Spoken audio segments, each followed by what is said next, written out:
This is the dehumidification drain here, right? And this is the condensation drain. So there's two drains on this.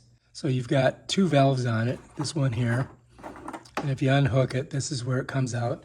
Now, if you were going to use this hose, what you would do is you just kind of smush it on there like that and then put it in wherever you're draining it. You could drain it out the window, or if you wanted to, you could drain it into a bucket. All right, let's pull that off.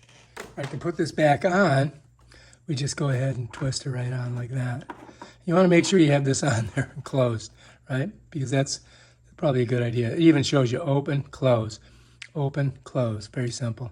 Right, so anyway, this drain on the bottom here, I'm going to show you how it works. You just unscrew it, just like that, okay, and it pulls off. And then you're going to notice that there's this little thing here.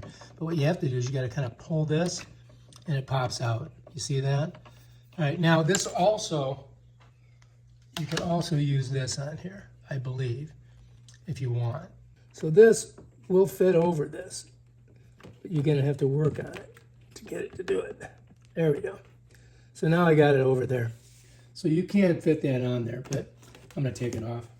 And if you need to turn it, you can tip it to see. As you can see, nothing's coming out because we only ran it for a couple minutes really so far. And then to plug it back in, you just smush that back in there like that. And then you bring this around on it, and you're going to just go ahead and tighten her down. Righty-tighty, right? Let's see if we got it in there. Yeah, that tightened it right in there. That's good. It's my one hand tightening.